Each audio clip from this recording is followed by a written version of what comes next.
gustaría compartir con ustedes, queridos oyentes, algunos puntos interesantes acerca de cómo se debe estudiar la Biblia de la manera más eficiente, de la manera más eficaz.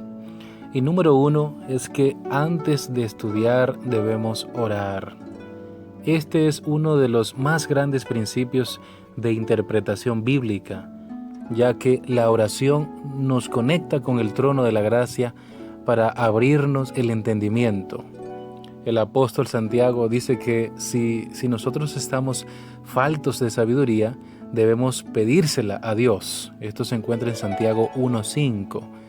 La Biblia fue inspirada por el Espíritu Santo, segunda de Pedro capítulo 1, verso 21. Por lo tanto, solo el Espíritu Santo nos puede conducir a esa verdad. Juan capítulo 16, verso 13. Siempre que uno se da al estudio de las Escrituras sin estar animado de un espíritu de oración y humildad, susceptible de recibir enseñanza, ¿qué es lo que pasa?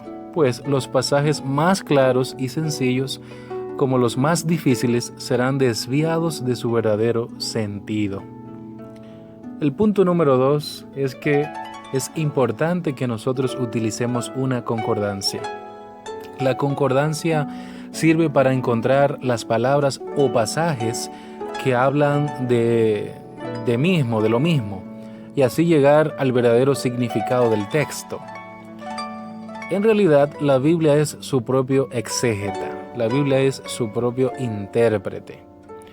Nosotros debemos de comparar texto con texto. Debemos de ver en toda la Biblia los textos que hacen referencia a un mismo tema. Un pasaje es la llave para abrir otros pasajes. Y de esta manera la luz se derramará sobre el significado oculto de la palabra. El verdadero significado de las Escrituras se hará evidente al comparar los distintos pasajes que tratan el mismo asunto y al examinar su relación en todo sentido.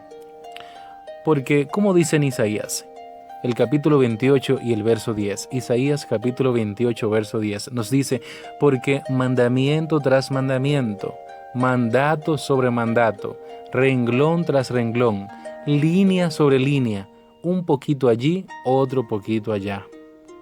El otro punto que quiero compartirles es que debemos respetar siempre el contexto de cada palabra. Mucho ojo, debemos siempre respetar el contexto de cada palabra. El contexto es lo que gira antes y después del texto. Y este debe armonizar con todo lo que dice la Biblia sin contradicción. El contexto es lo que gira antes y después del texto. Y esto debe armonizar con todo lo que dice la Biblia sin contradicción. Hay palabras que, aunque sean la misma, pero de acuerdo al contexto, pueden tener diferentes significados. Ahora vamos a ver este ejemplo. La levadura era un símbolo del pecado. En la fiesta de la Pascua no se usaba levadura en el pan. Esto lo sabemos muy bien cuando leemos Éxodo capítulo 12 y el verso 8, y 1 Corintios el capítulo 5 y los versos 6 al 7. Un símbolo de la sangre de Cristo sin mancha y sin contaminación. 1 de Pedro 1, 18 al 19. Pero también la levadura puede representar la obra del Espíritu Santo en la masa. Notaremos que para la fiesta de las semanas, o como se conoce el Pentecostés, allí sí se usaba levadura en el pan, Levítico 23, 7. La tipología es exacta. El Espíritu Santo cayó sobre la iglesia en el día de Pentecostés, según Hechos 2, 1 al 3. También la levadura representa hipocresía, Lucas capítulo 12, verso 1. Ahora bien, también la levadura significa o representa las falsas doctrinas de los fariseos, Mateo capítulo 16, verso 12 y Marcos capítulo 8, verso 15. También la levadura es símbolo del reino de Dios, Lucas capítulo 13, verso 20 al 21. Así que tiene distintos significados, distintas aplicaciones dependiendo el contexto. Así que es de vital importancia que nosotros siempre respetemos el contexto.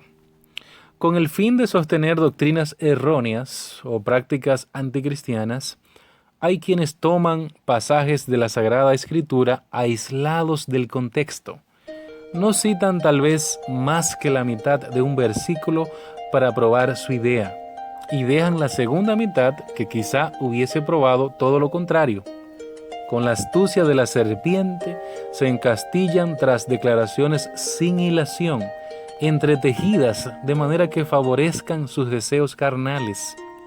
Es así como gran número de personas pervierten con propósito deliberado la palabra de Dios. Otros, dotados de viva imaginación, toman figuras y símbolos de las Sagradas Escrituras y los interpretan según su propio capricho, según su capricho,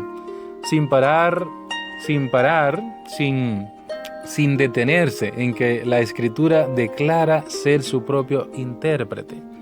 Y luego presentan sus extravagancias como enseñanzas de la Biblia. Muy bien, el contexto nos ayuda a entender dónde existen mandamientos, dónde son parábolas, metáforas, alegorías, analogías, dónde hay profecías de tiempo, dónde hay símbolos. Esto es muy importante.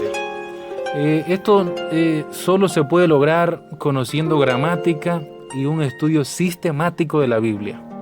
Esta es una de las razones del por qué hay tantas enseñanzas absurdas y descabelladas, supuestamente sacadas de la Biblia, supuestamente basadas en la Biblia, pero solo son el fruto de indisciplinados en el estudio de la Biblia. Los dirigentes papales escogen en las Sagradas Escrituras los pasajes que mejor convienen a sus propósitos. Los interpretan a su modo y los presentan luego al pueblo, a quien rehúsan al mismo tiempo el privilegio de estudiar la Biblia y de entender por sí mismos sus santas verdades. Toda la Biblia debería serle dada al pueblo tal cual es. Más valiera que éste no tuviese ninguna instrucción religiosa antes que recibir las enseñanzas de las Sagradas Escrituras groseramente desnaturalizadas. Muy bien, el siguiente punto: use varias versiones o traducciones de la Biblia. Este principio es muy importante, ya que en la actualidad tenemos muchas traducciones de Biblia, y la mayoría están mal traducidas, lamentablemente. Pero cuando se leen varias versiones, ayuda a esclarecer el significado del texto. Otro consejo, otro punto: use un diccionario griego y hebreo. Esto le ayudará al ver el significado gramatical del texto. Mostremos un ejemplo de esto. Esto nos va a ayudar a ver el verdadero significado del texto de manera gramatical. Hay un ejemplo. Muchos usan Romanos 10:4 para enseñar que Cristo es el fin de la ley, pero al ver la raíz gramática del texto nos ayuda a esclarecer el significado. La palabra fin, aquí que se menciona, se podría entender mal si no se estudia el significado original de la palabra. En griego, la palabra es telos, que podría traducirse objetivo, meta o propósito. Esto significa que el objetivo de la ley es conducirnos a Cristo para ser justificados. En ningún momento se debe de entender que telos significa que la ley caducó o dejó de existir. Esto sería sacar de contexto las palabras del apóstol. Pablo lo que está diciendo es que la función de la ley es conducirnos a Cristo